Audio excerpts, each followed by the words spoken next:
to win while the world is burning down. Thank you. Amigos y amigas, es el tiempo para más de la Kevin Holly Show. ¡Gol!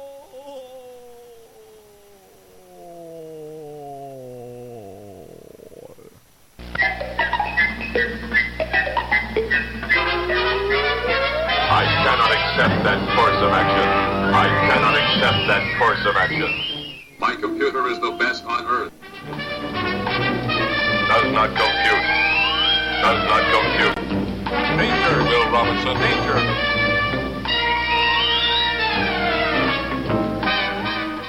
Danger, Will Robinson, danger. Danger, Will Robinson, danger. I am here. There it is. Sorry about that. Can you hear me now? I can hear you now. You are loud and clear, my friend. That's awesome. We've got Sean Raz, Conspiracy Man, live on the Kevin Holly Show. I cannot wait to talk to you, my friend. How you been, man? I've been doing good. Yourself? Great. Really good. Yeah, absolutely. You're on with me and Jay. We're going to turn Chuck and Pops down here for a minute so that we can get a clear... there we go. How you doing, Sean? I just started looking at some of the stuff you have on Facebook. A lot of really good, interesting points, man. Especially one that has raised my attention is the contrails. Yes, the famous contrail, chemtrail, geoengineering, solar radiation management argument. Right. How about it, man? Yeah, well, there's a lot of factors to this that you have to look at as you start to try to research this. I grew up in New Jersey, right outside Philadelphia, right in between Newark Airport, Philadelphia International, New York LaGuardia, D.C. I was right in the flight path of all those, plus in the flight path of McGuire Air Force Base, Lakehurst Naval Air Station, a bunch of other military bases all throughout Virginia and Pennsylvania. So it's not like I don't have an idea of what goes on in the air. You know, because a lot of people say, oh, well, I live near an airport and I see them all the time. It's a big different thing that you're looking at when you talk about it that way. So one of the biggest factors I find with the chemtrail argument, with the chemtrail discussion, is that the word itself scares people away. That's why you'll hear people say solar radiation management or geoengineering. Those are words that scientists are using.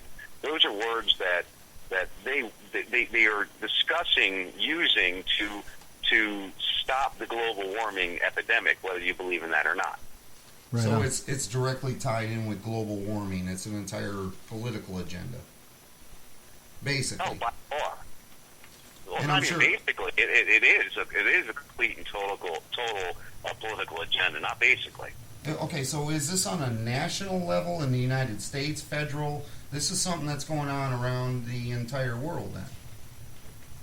Well, before we get into where it's going on and how it's going on, let's get into what it is we're trying to discuss here. Yeah, like... What we're talking about is a lot of people look up and they'll go, you know, I remember being a kid. All right, I'm 40 years old.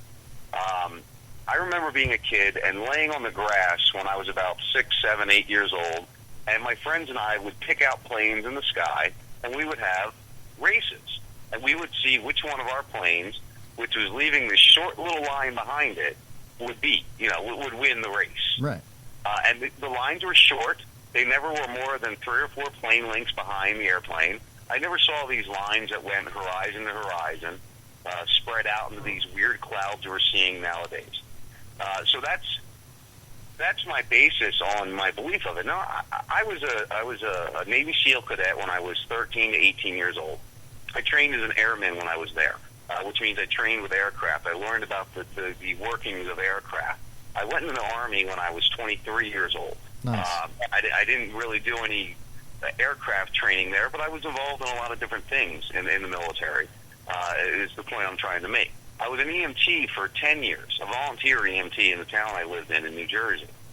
So, when people look at me and they want to call me a crazy conspiracy guy, I want to make sure people understand that, I've had some experiences when I discuss these things. I trained. I wanted to be a pilot. My wife actually has 800 hours of flight time. Nice. So when she discusses these things, yeah, she was a Civil Air Patrol when she was a young teenager.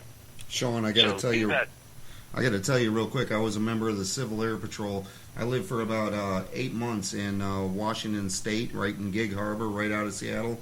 I was also a member of Civil Air Patrol. Only lasted about eight or 9 months, but kudos to her. So just wanted to say that.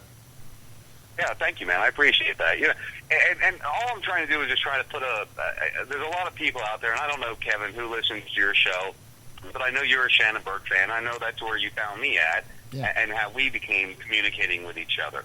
So I just want people to understand that I'm not a crazy guy. No, I no. wasn't always a conspiracy guy. I was a right wing, let's go nuke all of Iraq and Afghanistan type of guy up until 6-7 years ago. Right on. And then I finally questioned a lot more things. Back chemtrails. I starburst a lot, and I have been pre-partying. I've got a little Sambuca and a couple Nice. of cigar cities down. So, Oh, yeah, we have a couple of beers in the studio as well. We're Sean, partaking. I really wanted to start off by just apologizing to you because when I first did start communicating with you, I didn't know who you were, and I called you a bad name. I called you dumb or something like that. And I went back the next morning and I went through my Twitter and my Facebook and whatnot, and I clicked on your name and your profile and everything else, and I realized, oh man, what am I thinking? This is actually a pretty cool dude, and so I want to apologize to you face to face. Well, not face to face, but on the phone here. You didn't deserve that, and I'm sorry for hijacking your tweet that day. listen, Kevin, I appreciate the apology, but it's never needed, dude. When you do what I do, I get. I'm sure you. I don't know if you're in the Burke Brigade on Facebook, which I'm no longer in, but I get a lot of hate. I get a lot of heat, and I'm used to it. I've learned to accept it and realize that people will want to hate you when you're giving information that goes against what they believe. Yeah, or even just questioning it. It's polarizing, It really is. Yeah, it definitely is. But see, a lot of the times, though, Kevin, with these conspiracies, and I did the same thing. That's why I mentioned, I used to be the non-conspiracy guy because I hated guys like me. In 2002, in 2003, in 2004, I hated those stupid fucking 9/11 truthers. Oh, and by the way, I'm not putting in the swear jar tonight, so just so you all know. Write them down, Pops. He's in. I hated these 9/11 truthers, dude. I hated them. They were like the scum of the earth to me. And for me to be one now and have to sit back and remember how I talked about them, and now believing all those things that I thought they were idiots for believing. So that's the part people don't gather when they hear me ranting on Shannon's show or on my show or on any other show I might be on, even yours. You hear me ranting, but you don't realize that I believed all these things at one time. Yeah. I know both sides of it because I actually believe the other side. I read all the propaganda books. I have. If you came to my house, I'll bet you I have, at the minimum, 10 to 15 hardback books about 9/11. Yeah. I probably got about 30 to 40 magazines about it. And these are what I collected when I was collecting them because I hated Al-Qaeda, not because I believed it was an inside job. Yeah. Right. Yeah, I was really against even listening or giving anybody a chance to talk about how it may have been a conspiracy or whatnot. But, and I don't really want to get into the 9/11 stuff right now with you, but... We get a lot of heat with the Muslims as it is. So. yeah, we no, no, but We'll stir that out some more. yeah. But looking at building, what was it, Building 7 that came down, but more importantly for me, is the only thing that I've even really given a chance at this point in my life, and I'm 40 as well, is and I was just YouTubing this after looking at your stuff on social media, is the Pentagon, the lack of video footage, and the cruise missile that looks like an American Airlines missile and things like that. It's just like, it doesn't really add up. Why are they hiding it? I don't understand it, so I'm starting to listen more is what I'm trying to say. You know what I mean? I'm starting to listen a little bit more, open my mind a little bit. I hate to even think that there would be any kind of conspiracy with that. But man, it's a fucked up world we live in, you know, and all these. And that's the problem, Kevin. That's the problem. I mean, and I understand what you're saying. See, that is the biggest problem with trying to rationalize these things, trying to accept that maybe it's against what your belief is, because you don't want to think that the government that you support, the people that you take pride in believing they're there for you. Yeah. They're trying to make things right for you. You believe that. You don't want to think that they could do these things. But the problem is, forget 9/11. We can go through history, throughout history of these things happening. Just operation after operation after operation. Operation Gladio, which happened in Italy, was CIA backed. Look at what happened in Afghanistan in the 80s, which is exactly what we're seeing right now in Syria. Yeah. You know, they play these games. They make them continue to happen. And it's you don't want to rationalize that it could be happening. And it's very hard. I remember, this is a story I like to tell. When I first got into conspiracies, it was right after my youngest son was born. It was 2008. And I started, I got angry because I didn't want a black man as our president. I'll be straight up honest. It was racism that drove me into all this. I was so angry that this black guy became president and John McCain didn't. How the hell did John McCain lose to this guy? You know, I couldn't believe it. So I got angry and I started researching things, and I found all these different things, which led me to Alex Jones. You know, that's usually where most people start in conspiracies, is Alex Jones. So let me do this video called The Obama Deception. And I started watching this video. And it's a 2-hour documentary. And I watched this documentary probably 20 times. I had a legal pad, a full-size yellow legal pad, filled from front to back with questions and just things that were grabbing me as I was watching this. My wife thought I was losing my mind at the time. And she just was staring at me like, what the hell is wrong with you? I'm laying in bed with a laptop on my lap at 2:30 in the morning with a legal pad in my lap, writing down all these questions. And that's what began it for me. And as I moved through it, I learned, you know, hey, Alex Jones, I kind of moved away from him now because he's supporting Trump. That just doesn't add up. How does the biggest conspiracy guy support Donald Trump? Yeah. You know, that's a whole other direction we can go. Anyway, like I said, I starburst a lot. I've got some Sabuca and Cigar City, so you can take control of me if you need to. No, you know, we talked about how we were going to, you know, take in your rants and whatnot tonight, and we just want to pick your brain and let you go, you know, if that's cool with you. I've got a list of questions to ask you about.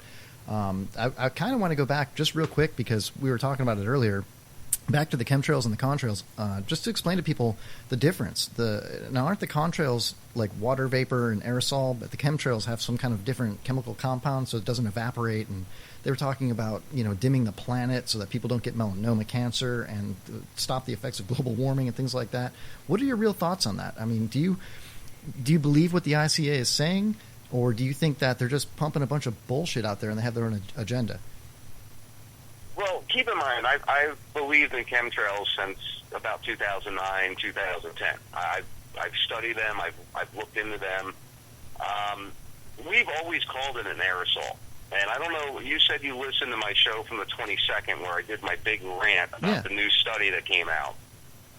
Is that the one you heard where I was talking about the chemtrails and the aerosols? Exactly, yeah. And it's funny, it's kind of ironic that, you know, aerosol in the 60s and 70s, you know, put, you know, holes in the ozone and whatnot, but now they're using aerosol to supposedly fix it. It's weird, you know, it doesn't make any sense. Well, I think the point I'm trying to make is the chemtrail people, the people that have been watching these things for about 10 years now, since they've really gotten to the level that we're seeing, we've always used the term aerosol. Now, if you go back 5, 6, 7, 8 years in the chemtrail argument, everybody always says it's nothing but water, you know, it's nothing but water